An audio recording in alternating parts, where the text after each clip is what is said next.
So I watched an episode of The Bachelor last night. You did? Yeah. Wait. Okay, Bachelor. So it's The Bachelor. This is very stupid, but I get The Bachelor and The Bachelorette confused. Well, they're in both. terms of There which, are which bachelors is and which. bachelorettes on kind of both. They're all bachelors and I know, bachelorettes. but it takes me a moment to say, okay, it's The Bachelor. That means one guy, lots of girls. This was just The Bachelor. Okay. It's the latest season. In fact, the latest episode. They go to London. I got to tell you, I never really watched this show before. I had a moment where I did, yes. These chicks were crying. I would say 80% of the show. Yeah. Is it always like this? Yeah, but obviously I think the performance has increased as the, notoriety and fame of being a contestant and the seasons has, increased. I would say it's probably exponential in growth. Well, it was wild to me because I was like, this guy, this bachelor, all right, who doesn't even spend much time with, by the way, does not appear to actually interact with these women very much. Although, fair enough, he had COVID actually in this episode. So twist. People were not happy about that. A lot of women crying that he had COVID because they couldn't go on a group date with him. That's why they were crying. That's why they're crying. Interesting. Yeah. And they were just crying because they're in London. I think they're jet lagged, and they also kept calling London a city famous for romance, which I don't think actually is what really. They're thinking of Paris, right? London not to what me, London is not what I would say. You're not really swept off your feet by going to London. No, unless you're like a chimney sweeper and exactly, it's like a or perhaps sort of like situation. and then you meet a woman, she's actually a princess, or swept off your I guess feet that's a by Roman a holiday. bubby. Yeah. But anyway, so these chicks crying 100% of the time. It's pathetic. The guy is like, I just miss my girls so much. And that got me thinking. There is a huge amount of room in the reality TV show market for a different kind of bachelor. Oh, no. A bachelor that's maybe not 6'4". I don't like where this is going. A good 16, 17 inches actually shorter than that. I don't think this is a good idea. And I just think that maybe there needs to be like a bachelor that doesn't actually inspire women to cry, but in fact to laugh. Oh my God. And to smile. And it's me. Jeffrey Epstein. Jeffrey Epstein. Jeffrey Epstein.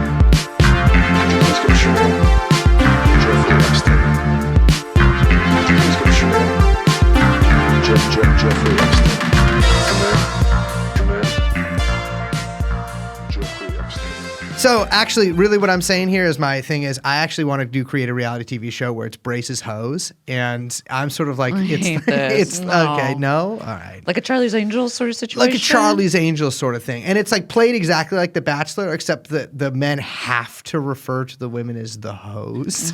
And so it's just really, really rough on everybody this is really involved. bad. Yeah, no one wants to put this out there. And he is girl fucker. Okay. So, What? yeah. I know someone who I shan't name, but who you also know.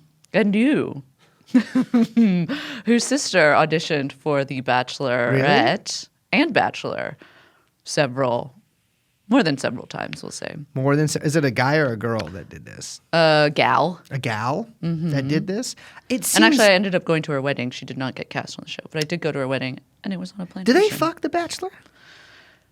There is, that's like definitely a plot line towards the end. And usually towards the end, although in some seasons it's happened a bit earlier than I think some producers would have liked. I don't want to be the Bachelor. I want to be the host, and I want to just be kind of really. What's his name?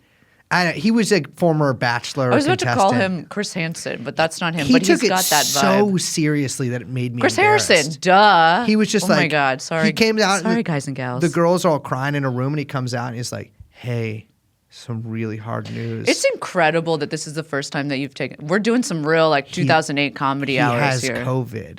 Oh my God. Zach, I think his name is. He has COVID. This is a new. It's not Chris Harrison anymore. No, and the girls just immediately bust. They still out give crying. that the rose though, right? They stick did to give the it. brand. I couldn't figure out, but so if you don't get a rose, you got to go home. Yeah, that's the. Yeah. They should yank them off with a shepherd's crook. Sure. The cane, the old cane. Yeah, and then put them, and then they should make them. They should take them somewhere nice. You should take them. I think they're in Agora Hills or something. No, they were in London, the city of the romance. house. Oh yeah, It's somewhere in the valley. I lived there for a while with all these 19-year-old boys. kind of making content and stuff like that. And let me tell you, a lot of crazy shit happens in those Hello, shows. everyone. Hello. I'm Liz. My name is Brace. And of course, we are joined by Bachelor Young Chomsky. And this is TrueAnon. Hello, everyone. Welcome. Hello. Now, I have a little bit of an announcement myself. I'm sorry. I'm surprising you here. But I got to get something off my chest. Is the Bachelor? No, it has nothing to do with that. It's like this. But I do. So we just did a little run of live shows, right? And when we were doing that, a bunch of female types and we'll say homosexual male types came up to me, hello out there, and saying how much they appreciated, like when I would like tips, recommendations, like certain little things that they felt like were maybe a little nod to their sensibilities, we'll say. And that was very sweet and cute, and I really appreciate it. But also, it got me thinking, oh my God, I haven't done that in a while. So I want to do a little Liz recommendation. I don't know. It's like my algorithm has something to recommend because I have recently added something to my daily routine that I can't recommend enough. What is it? You're going to make fun of this. Okay. But just wait. So now my favorite astrologer has started a Patreon. I'm going to the bathroom. No, I know it sounds ridiculous, and I'm not here to Are like. you shilling an astrologer's Patreon on our? Here, I am. I gotta be clear. Liz I did thought not about clear this with me. I Go know. ahead, Liz. Go So, ahead. Listen, there's a lot of astrologers out there that I think are real bogus bunk. But this woman, This one's real though. it's not about being real. This one is the coziest of the cozies. Okay, her name is Ann Ortley. She's fantastic. Virgo, which everyone knows is the coziest sign. What's her house? Now, that doesn't even make sense. Okay. But here's what I'm going to say. She has been doing this thing for a very long time called The Weekly Weather, which I always listen to, obviously, which is a podcast weekly, Sunday nights, where she where she kind of goes through the week of transits and kind of lets you know what's going on with the energy. Now, what she started is a daily, like 10-minute. Yeah. Please don't roll your eyes. I'm not rolling your eyes. My head, to be clear to listeners, I was pressing my forehead against my face and closing my eyes. I'm telling you, I can't remember what it's called. Wait, my hand against my forehead. It's like 10 minutes a day. I listen to it every morning on my way to the gym. I love it. She's so cozy. I'm telling you, you listen to this woman's voice. No. Yes. And it's just like, it's great. You learn about like what the energy is for the day, what's going on in the skies. You know, sometimes she throws in a little political talk, which I got to say, I don't love it. You know, stick to sports, lady. You know what I'm saying? Oh, for sure. She's the one who put out that newsletter that I sent you the quote that was like, this is great energy for Biden and Zelensky. Yes, you did send that. She sometimes talks about like Trump's taxes, things like that. Things of that nature. However, I got to say, I love it. I support her on Patreon. I really recommend it. I think it's, you know how, okay, so I was thinking about this because you know how with effective altruism, their whole thing is like, you judge everything by the highest good or what's going to lead, and it's like it's totally crazy. Oh, yeah. So I do that, but with coziness. And I'm telling you, this lady like is one of the coziest of cozies. I'm signing up immediately. The thing you got to do though, this is actually a real tip. She sends way too many emails because she uploads like a song of the day too. So you get like 3 emails in the morning, which is very annoying. So what you do is you make sure you unsubscribe from the emails so you don't get those, but then you just listen every day. You're telling this to me as if I'm going to listen to this. You should. I'm not going to. She's so cozy. That should be, I'm going to be real with you guys here and now. I know everyone thinks I'm very Magic stupid. should be a crime. It's not magic. It is literally it's star magic. No, it isn't. It's just about talking about the transits of the planet. Okay. That's not magic. That's literally. It is augury. Thank you. It's augury. Okay. Auguring should be a crime. Attempting to tell the future should be a crime. And one day it will be. And I guess if I got to give my idea for my version of The Bachelor, it's okay for you to do this too. It's Yeah, all you yin know, yang. I'm fully biodynamic, man. I'm all in this shit. This is. I gotta tell you, this is crazy that Liz did this. But now I have to shill a Patreon that I just. Is it called TrueAnon? Well, it's called The Brace Show, and it's like sort of like it's like me and my producer Jan Chomsky, and there's just kind of like no like astrology stuff in there. It's just kind of like just the facts, and so it's actually TrueAnon episodes.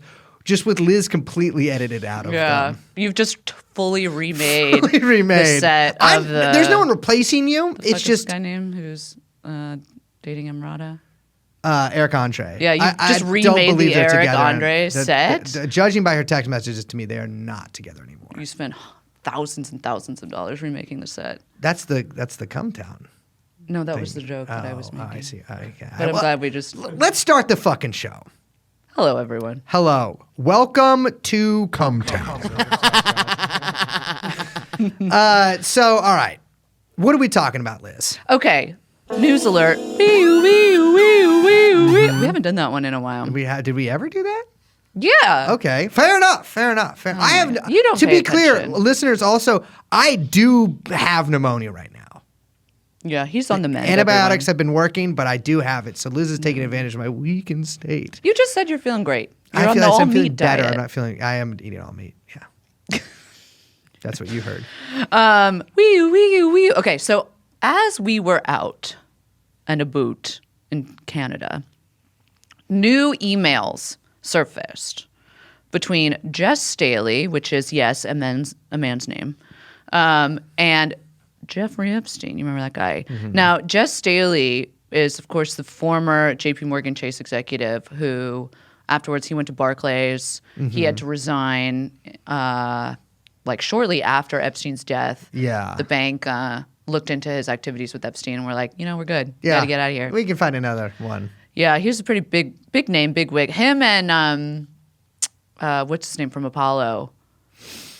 Oh, Leon Black. Yeah, Leon Black. Yeah. There we go. Of course. Yeah. Those were some of the big names who got kind of lost in the Epstein sauce with this stuff. And I got to say, the emails are pretty gross.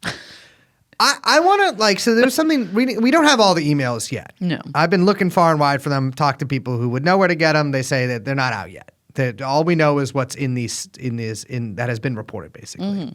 If you're gonna talk in code on an email, don't make the code so obvious that it actually looks more suspicious than just saying a name. So what are you referring to? Should we read this?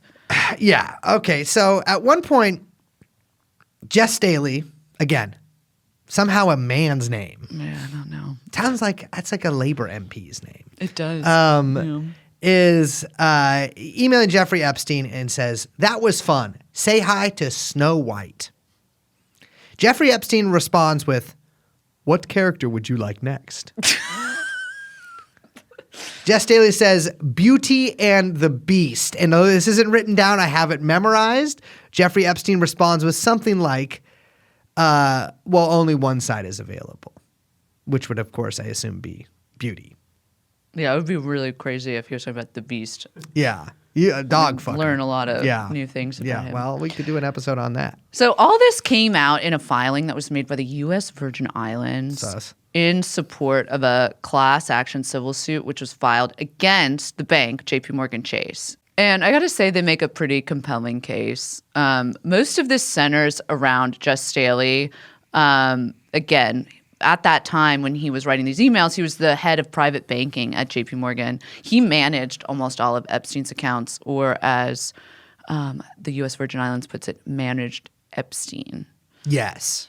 He was at JP Morgan Chase for like 30 years, like career banker there, pretty big wig. Staley came out when, after Epstein killed himself, quote unquote, Staley came out and said that, our relationship ended, when I left JP Morgan in 2013. But of course, not obviously the case. He actually ended up visiting Little St. James in as late as 2015 that we know of. So they were actually like beyond tight. I mean, listen, They were homies. Yeah, I've never had a private banker. In fact, I've actually had some rude interactions, not on my part, from the teller at certain. Even some ATMs talk back to you. They do. They spit out a bunch of notes that say, "You think you have money in here? You're wrong."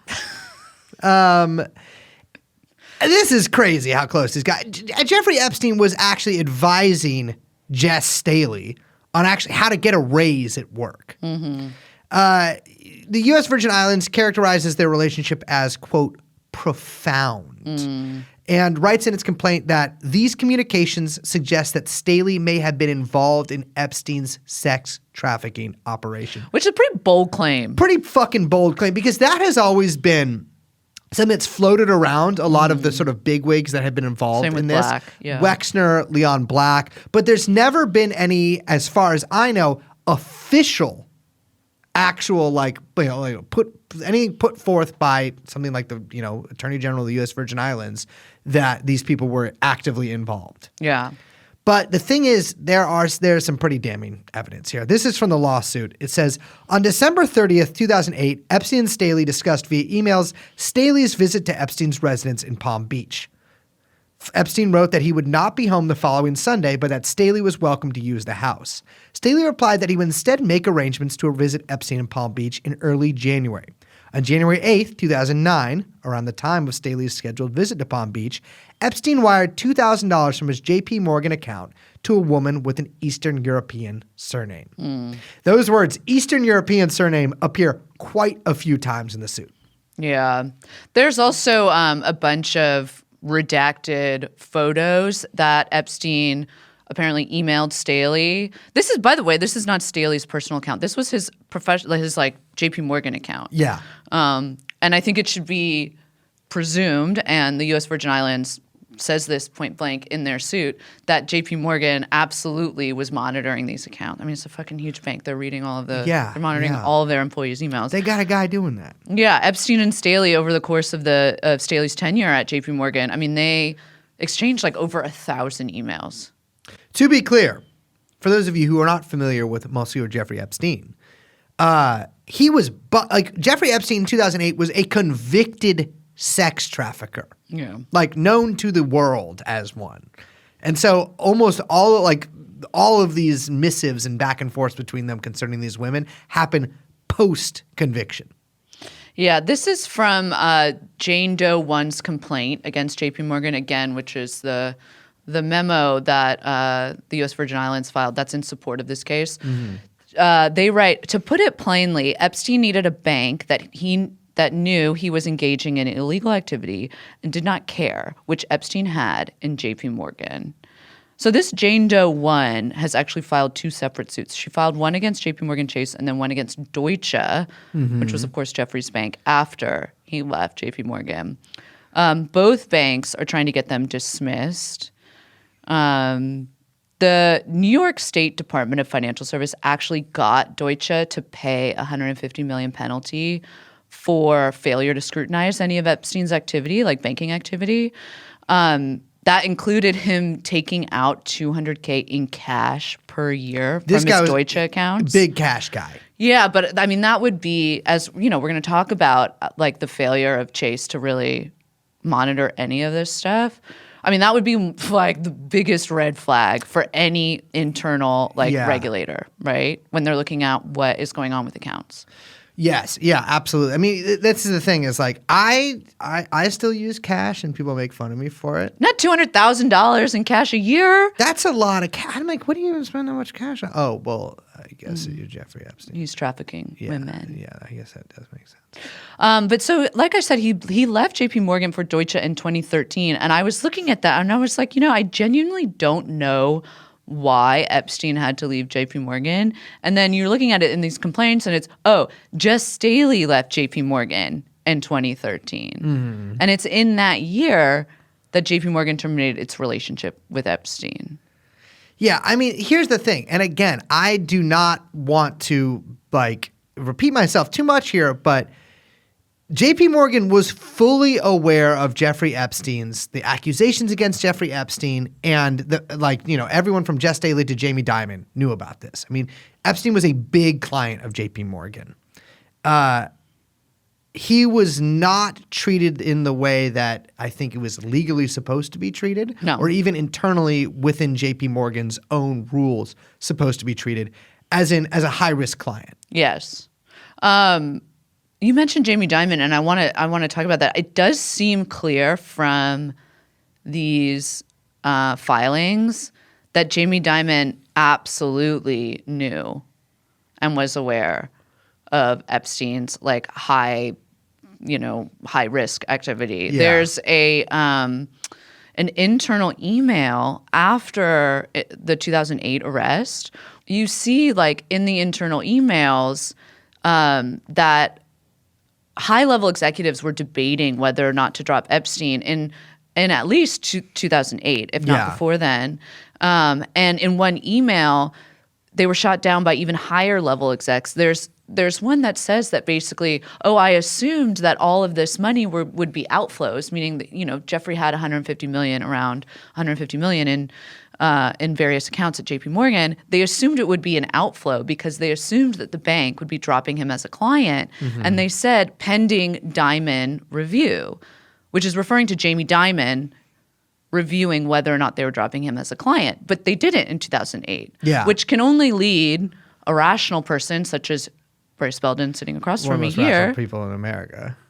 to think, that means that Jamie Dimon said, no, let's keep him as the client. Yeah. This is a fucking chair of the Yeah. largest bank in the world, just to make clear. So let's get into it a little bit more. Like, what exactly was JP Morgan and Epstein's relationship as far as we know from some of these different filings? Because I think this is really the first time we're seeing like a window into, or seeing through a window, into a lot of this stuff. That's the thing with the Epstein stuff. I mean, obviously, we know a lot about the sex trafficking stuff. Not probably even 10% of what actually went down. But we have a fair view into at least what some facets of it were like, right? Yeah. With the banking stuff and with his money shit, which is a huge, huge, huge, huge part of this, we actually have very, very, very little insight. Completely opaque. Yeah, yeah. So from about 1998 to 2013, JP Morgan Chase, and what was just JP Morgan in the beginning, because it became JP Morgan Chase in 2000, 2001, whatever it was. They managed about 55 Epstein accounts. That totaled somewhere around the hundreds of millions of dollars through that course. The U.S. Virgin Islands has identified at least 20 payments from those accounts to girls who were trafficked and sexually assaulted in the Virgin Islands. I'm going out on a limb and saying I bet there's a lot more, but that they are comfortable with us saying these are 1,000% for sure. Yeah. Because they're publicly named victims. Yeah, right? yeah. Or publicly identified. So many of the victims have come forward anonymously, right? Among the recipients of these payments, this is a quote from one of the filings.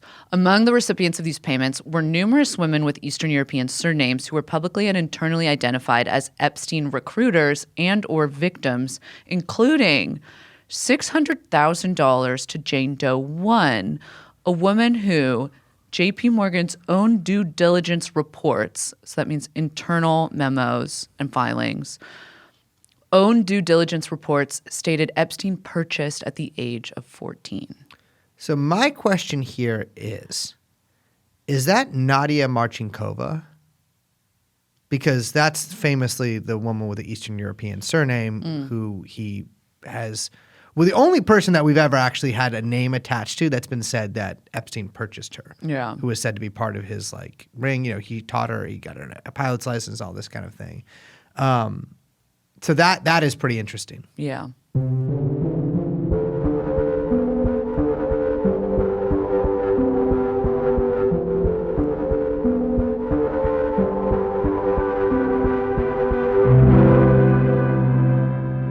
Well, we also see that Epstein's air company, Hyperion, would consistently withdraw cash amounts consistently under the $10,000 flagging limit for expenses, quote, which is outstripping what anyone would expect for an airline company to have with cash. I mean, obviously they're paying a lot of money for fuel and stuff, but usually you're not flying into Burbank Bob Hope Airport, and then paying for your fucking jet to be refueled with cash. I know. I was thinking about when I was reading through that, and I think there were some that was like, there was one that was like a $218,000 payment or something insane.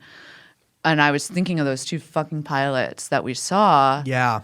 in the At the trial, trial. at Ghislaine Maxwell's trial, and how the first pilot, right?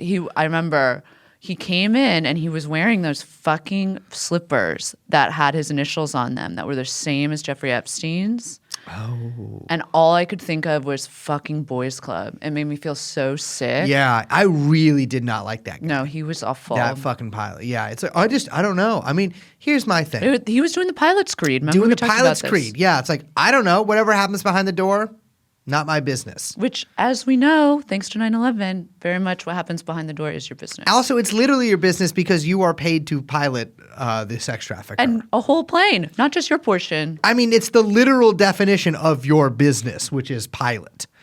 Private pilot for Jeffrey Epstein. So it also shows that some of the charitable foundations, quote, charitable foundations that Jeffrey Epstein owned, sent money to Leslie Wexner. And although the next name is blanked out, it's very clear that it also, his charitable foundation sent money to what appears to be, allegedly, this is not what I'm alleging, this is what somebody I showed these documents to who is alleging, who will remain unnamed, Interesting. is Eva Dubin. Okay. Yeah. Yeah, there's a lot of interesting redactions in this, and the various filings from the U.S. Virgin Islands. Well, that one I thought was Eva Dubin just because in the context. I mean, my friend who died, unfortunately, and so cannot be in trouble. My friend who died was like in the context of this and it mentioning, maybe Eva Dubin's husband's company coming up pretty soon in the lawsuit. It had to be her.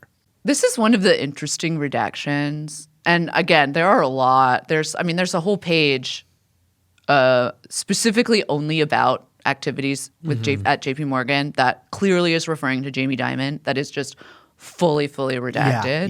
Yeah. Which is, again, Jamie Dimon is, I would say, in the top 10 of most powerful people in the world. Yeah. Okay. This is from one of the U.S. Virgin Islands suits.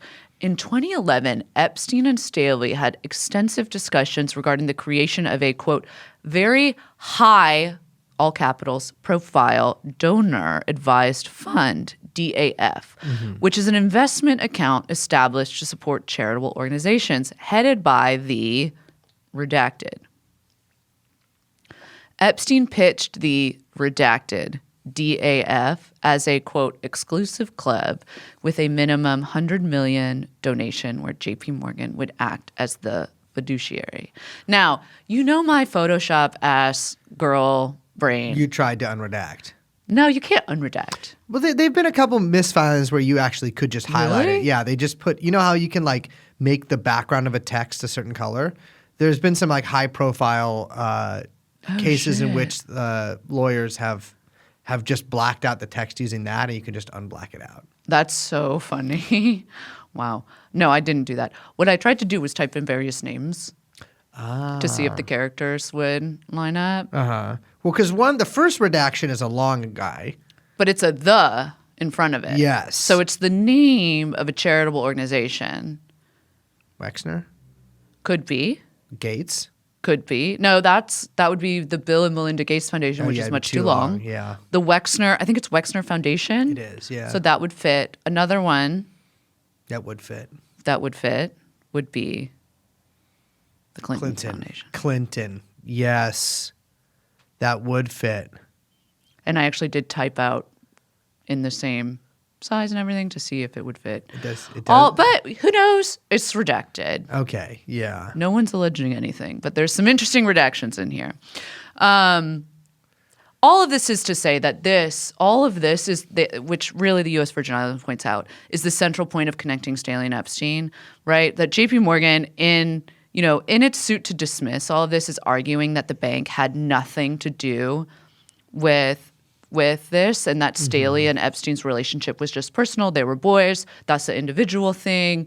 This is not institutional, right? And the U.S. Virgin Islands is saying, no, Staley was a representative of the bank. He used Epstein to get referrals for more clients. this is their quote, thus Staley's job was to maintain a close relationship with Epstein so that his money, connections, and referrals would continue to flow to JP Morgan, right? Mm-hmm.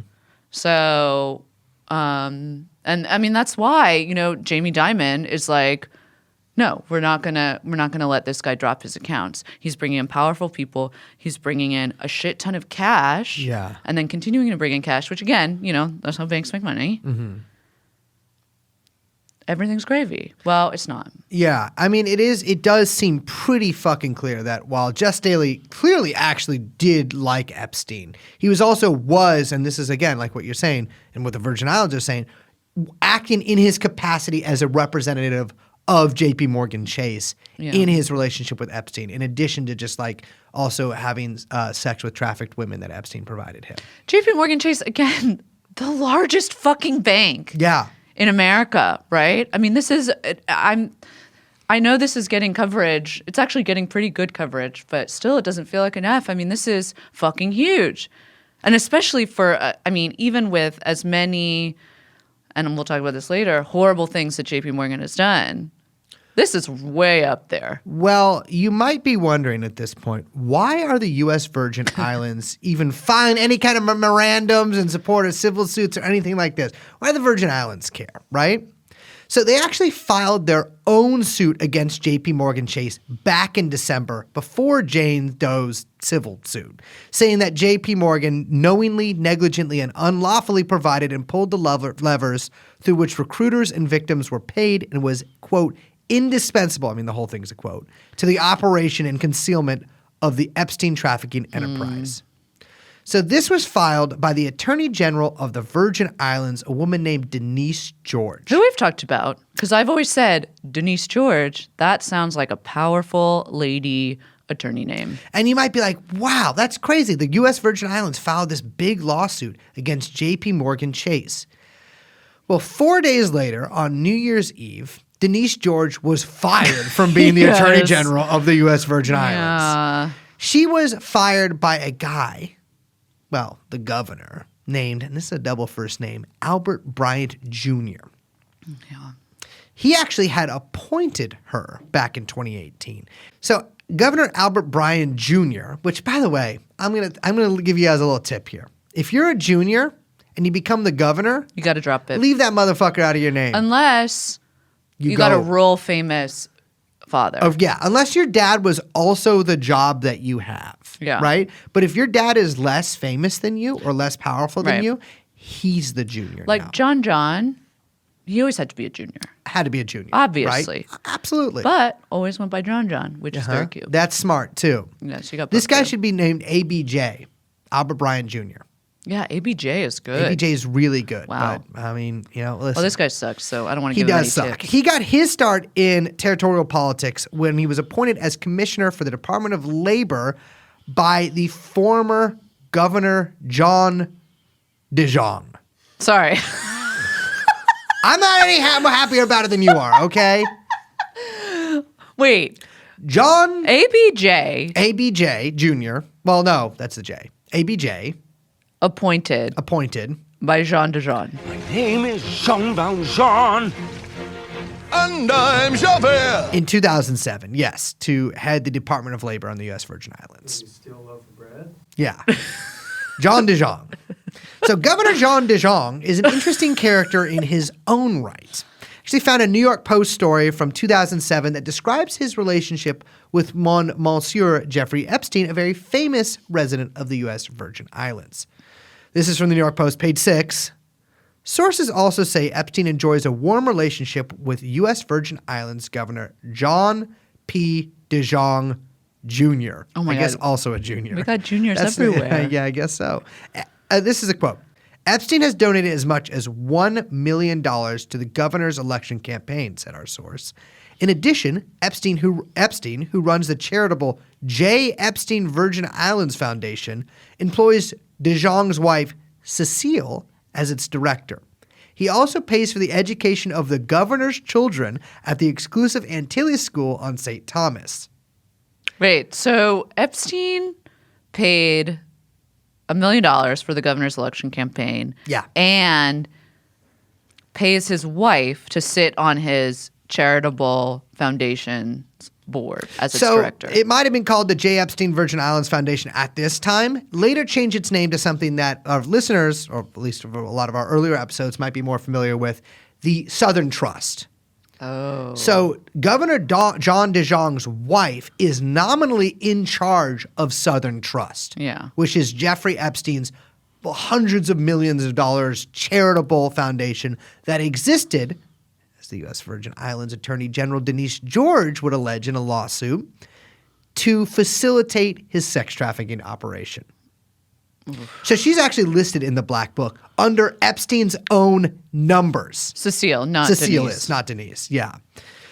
So Southern Trust, for those of you who don't remember, which I don't know why you necessarily would, but it's one of his many companies, but it's one of the bigger ones. It's technically a company that says it was in biomedical and data mining work. None of that work has ever been produced. It does, obviously, it's like a fake shell company that does not actually do anything, have any real employees, make anything. It exists solely to help him pull off financial and sexual crimes. That same page 6 article says that Epstein did pay for John DeJong's children's education. Yeah, he did that a lot for all of his employees. That's exactly. The pilots. So the pilots, exactly. So he paid That's a great way, by the way, which I hate. I really don't want to link this, but you always take care of your boys. Always take care of your guys. And unfortunately, Epstein always took care of his guys. Listen. And that's, if you're paying for for your guys' kids' education, I'm telling you, that pilot staying mum on the stand even after you're dead. And we see it. Here's my thing. We talked about this on the show before. Listen, all the lessons we learn in life, they're not always given to us by perfect teachers. Absolutely. Right? But one of those. Think of all those things you've learned from The Bachelor. Exactly. Yeah, exactly.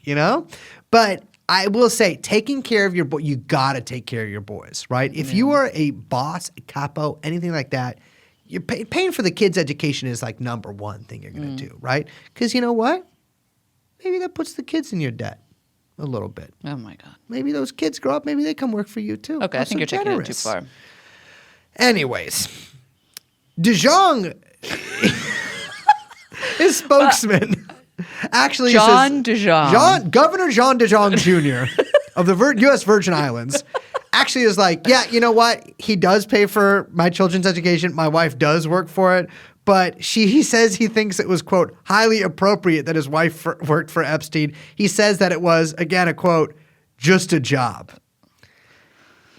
He was later arrested for embezzlement in 2015, although I think he got off the trial. It's very clear that the U.S. Virgin Islands is like the political class there is extremely it's so bad. Lots of graft and corruption. It's like really crazy. Yeah. And like he spent a bunch of public funds on security for his mansion. I mean, the entire place exists as tax haven for shell companies. Yeah, right? absolutely. Yeah. So, I mean, that's literally. Well, and rape islands. Sure. Yeah. Yeah. But I mean, when that's built into kind of like the Constitution, I mean, it really, it makes things really tough. Which we're kind of seeing actually with the SPX lawsuit, right? I mean, there's so much back and forth between the Bahamian authorities, and what the New York Attorney Generals want to do.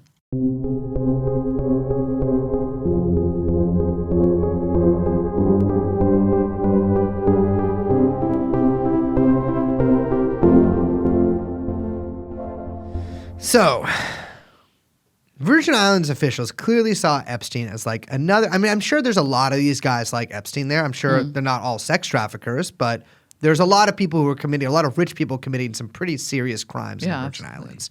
And I think officials there see a guy like Epstein, they see a guy who's willing to play ball, right? So, Epstein's Southern Trust, which minds you? Well, you know what? Keep both your minds on this. Mind you, I'm not going to retake that. I'm just going to go with it.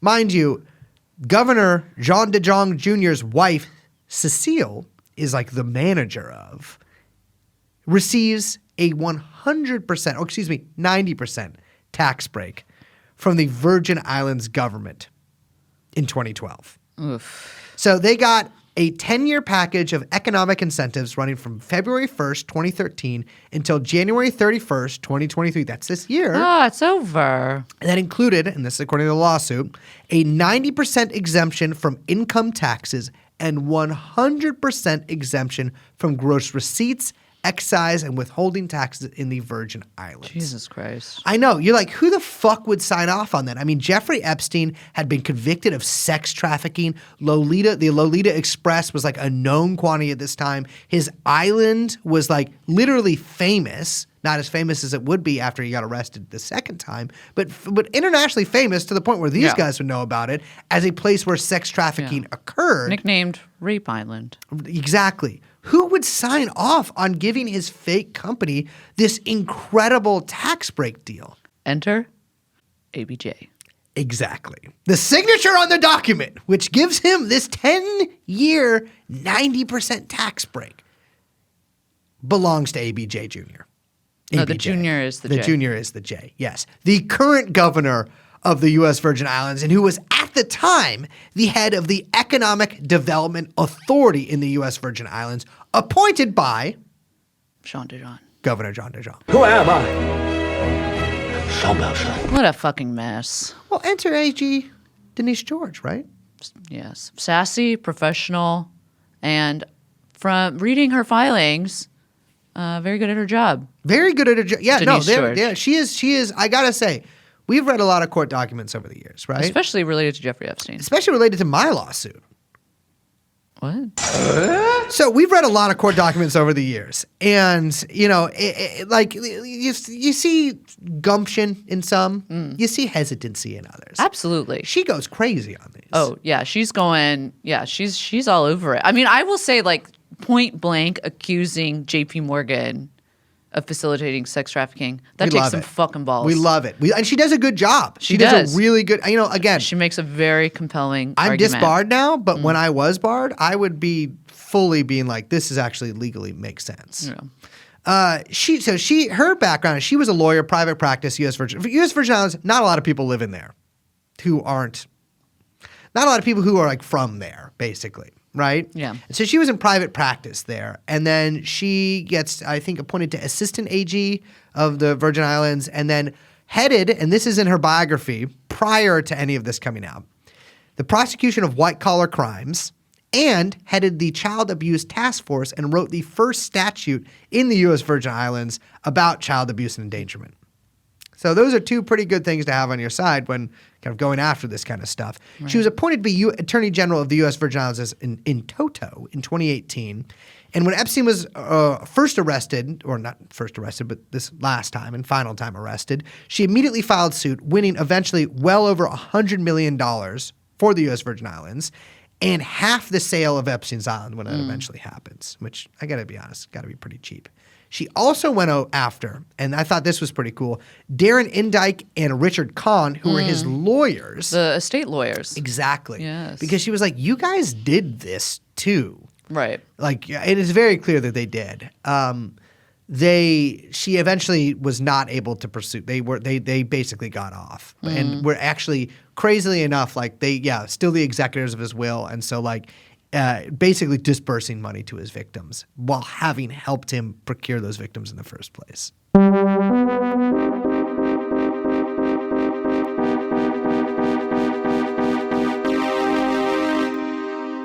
So here we are, December 2022, like a month and a half ago.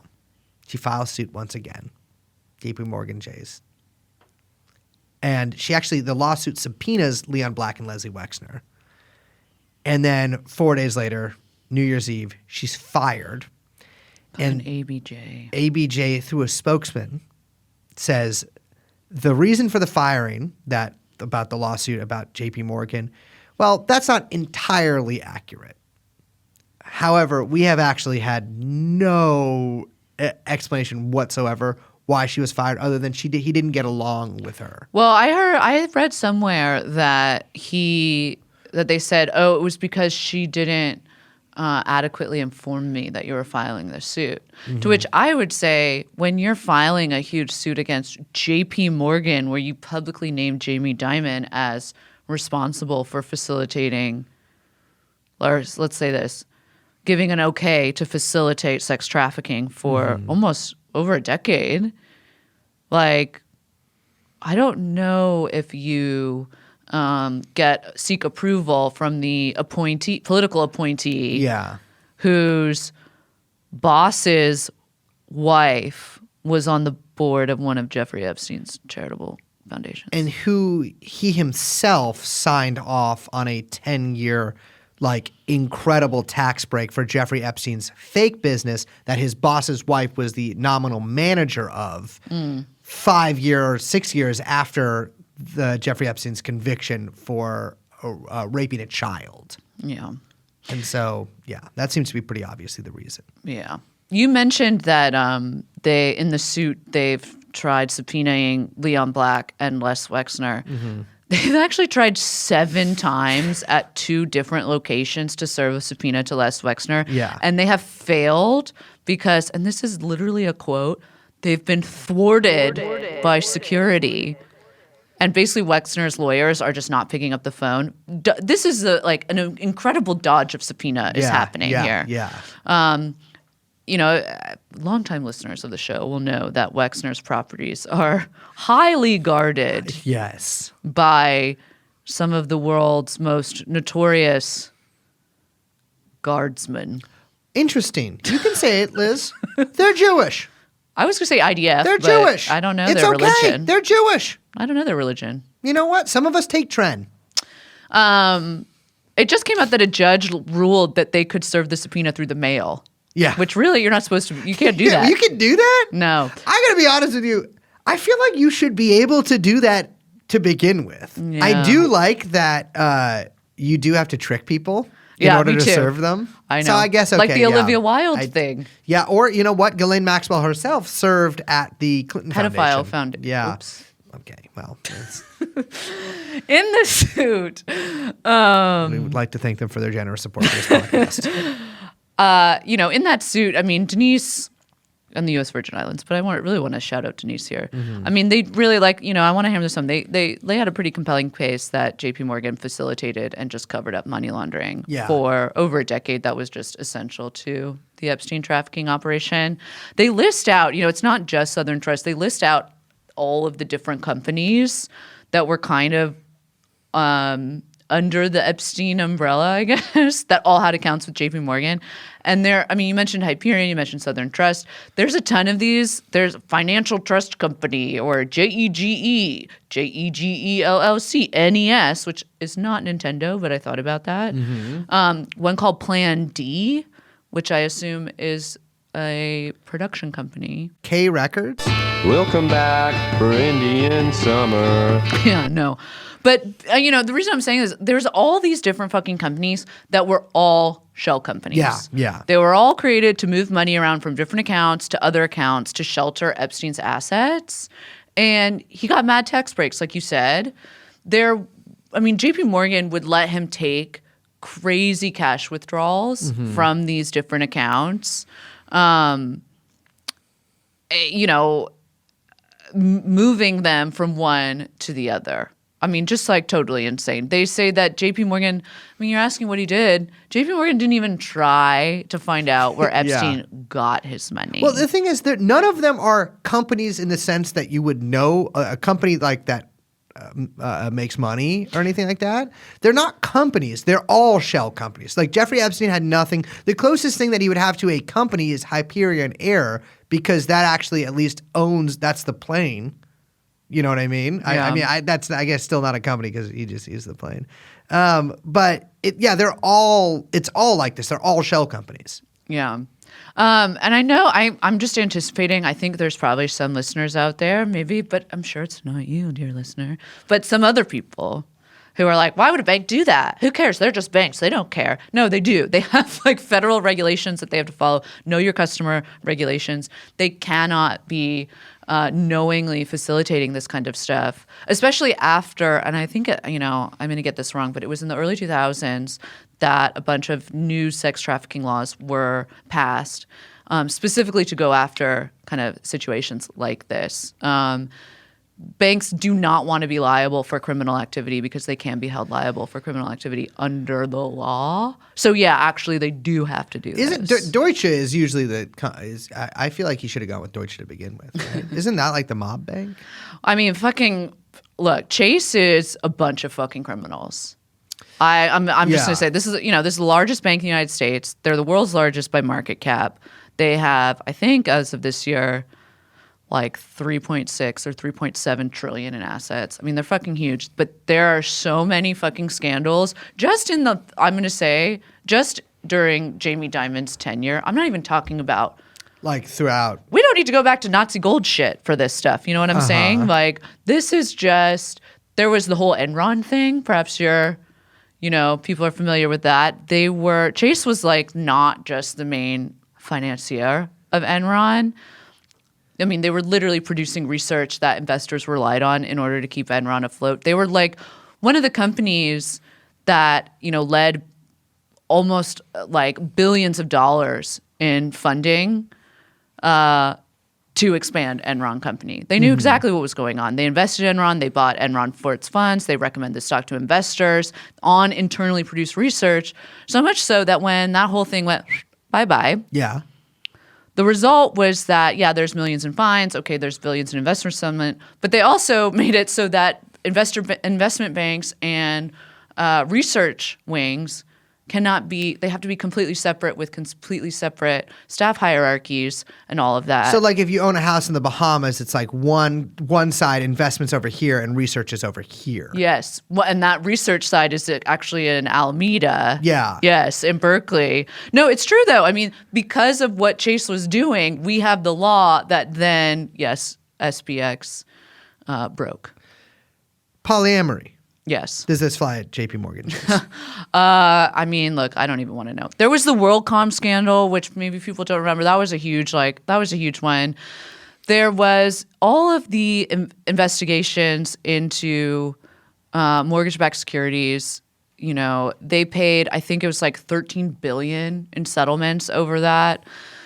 There was the London whale trades in 2012 that were fucking huge. That rocked the derivatives market. They lost like 6.3 billion, something like that, in synthetic credit derivatives. But it's not just like, oh, we know the banks do all that stuff. I know what people are thinking. No, they've got like felony charges. Yeah. So the bank was hit with 2 criminal charges in 2014 in connection with Bernie Madoff. Okay. Surprise! Chase was Madoff's bank. Okay, in the early 1990s. And this is from the DOJ filing. In the early 1990s, the bank learned that Madoff and a prominent client of JP Morgan's private bank were engaged in what looked like round-tipping, check-kiting transactions. The classic Ponzi move, right? Madoff had another account at another bank that was involved in these transactions. That bank flagged them, and after filing a suspicious activity report with the police, closed down all of Madoff's accounts, right? That's when Madoff moved all of his accounts. He already had accounts at JP Morgan, but he moved all of his accounts to JP Morgan because he knew at Chase, I'm fucking family. Yeah, these guys love me over here. Right. So Chase didn't flag any of the transactions. And so the amounts grew larger and larger because he was able to consolidate all of his accounts at once, right? And so you know how Ponzi works. Yeah. So he's making more and more, right? So in December of 2001 alone, that same private bank client engaged in $6.8 billion worth of transactions with Madoff through a series of circular $90 million transfers at JP Morgan. Their own internal teams flagged Madoff on multiple occasions after that. And even still, Chase propped up the Ponzi with several loans over the years, including $145 million in 2005, right when the whole thing was about to collapse. So Chase basically propped it all up. Incredible. Right? Now it paid $1.7 billion to the victims of the fraud, and it worked with the government on, some like anti-money laundering compliance program or whatever. But so it had 2 criminal charges, and that's not the only criminal charges that this fucking bank has faced under the stewardship of Jamie Dimon. What else they got? Hit me with it. They're actually hit with another criminal felony count for rigging foreign exchange markets. Forex markets? Yeah. But that's how I do my day trading. Yeah, crypto's over. Everyone went Forex. Now everyone's left that for AI or whatever the fuck they're doing. But yeah, in 2015, there was a whole foreign exchange markets rigging scandal. So that one they actually admitted to, which means that JP Morgan Chase are admitted felons. Okay. Right? Yeah. Then again, 2020, a lot of people don't remember this, but it happened. The Justice Department charged JP Morgan with 2 more felony counts, which, again, the bank admitted to. One for rigging the treasury market and another one for rigging precious metals market. Now, Gold? Gold? it's hard to like overstate. I know. I'm always railing on the banks. I'm like, the banks. It's such a millennial thing to do. Yeah, It's like, you're always we saying, gotta like, out we the need banks. to end the banks, but first the Fed. Like, we really need to end the Fed. But it's true, right? Like, do. this is fucking criminal activity, and they're engaged Yeah. in criminal activity. There was this horrible story that I'm remembering off the top of my head, so I'm going to get it wrong. But I remember reading about it, like, a long time ago, like over a decade ago on Naked Capitalism, where there was a story about how Chase was servicing mortgages. And basically, you know, these 2 separate families, their house burned down. And then Chase, through a series of really egregious, like, what would I would call insurance fraud and fee stalking, like, ruined these families' lives, foreclosed on their houses, even though Yeah. they had burned down. And one person killed themselves and another one had a heart attack There and you go. died. Yeah. In these families. Like, real fucking shit. I'm getting that whole story. Look it up on Naked Capitalism. Really. That's not that unbelievable of a story. No, it isn't. And it happened. There were huge lawsuits involved, actually. Do you remember that cocaine ship they had? It's like, they had, and I get Yeah. it. You know, it's probably not J.P. Morgan themselves. With one point, it was the biggest cocaine bust in history. Yeah. Over $1 billion for the cocaine. Yeah. I'm sorry, like, you know, some guy's in my car. I mean, I don't know how to drive, nor do I own a car, but some guy is in my car, and he gets busted heading up to Yonkers with $7 million worth of fentanyl in it. I'd probably get in a little bit of trouble, right? But You'd think. you'd think. But maybe the cops just like fentanyl.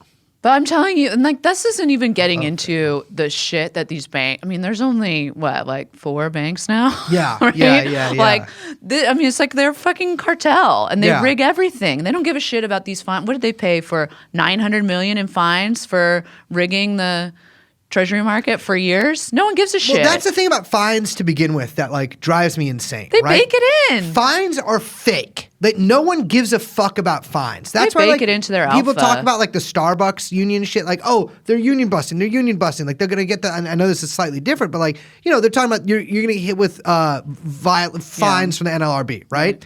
They don't fucking care. No, they're too big to They fine. literally they'll just pay it, dude. They're too big to fine. Exactly. And so what you need to do just in prison.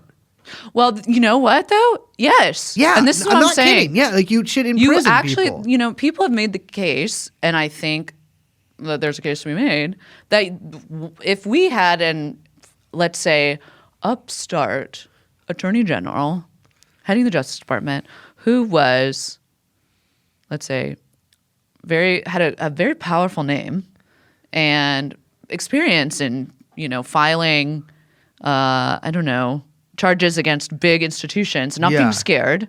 I'm saying if we had Denise, I really like Denise. Oh, she But- should be. Yeah. and she's, you know, she needs a job. No, but people have made the case that, you know, that they absolutely could file RICO. You could get the banks on RICO. 100%. Yeah. They're And gangsters. they should. They are fucking gangsters. Yeah. If They can are. get I mean, the stuff. Yeah. I mean, the stuff with. I think that more is going to come out with J.P. Morgan and its involvement with Epstein.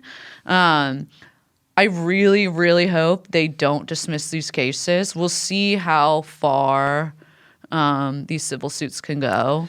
Well, yeah, and then like you know, this is obvious. Like they're not. The U.S. Virgin Islands is like still technically pursuing this. But without Denise. Denise, you know, so we'll see. Yeah. Yeah, it's pretty extraordinary.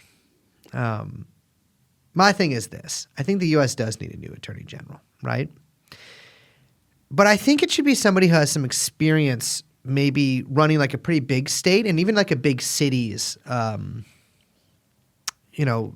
justice wing, right? And I think maybe a young girl from Oakland, California, with a pretty powerful name herself, should be the U.S. Attorney General. Wait, who are you talking I'm about? talking about Kamala Harris. Oh, creation is what I thought you were going with. Creation, yes. Yeah, so I think... Powerful name from Oakland. Well, no, this is what I'm saying. So She was from Kamala Oakland, right? Harris, yes. No I one knew really her, talks I about knew her her. mother. Creation? Yeah. I She knew has her a real mother. name, right? I never met her, but I Yeah, know I her don't know. mom. Well, I met her mom when I I was young. sure a moment wasn't. But yeah, I'm saying that I think Kamala Harris should become U.S. Attorney General and that Creation should actually be Vice President to Joe Biden.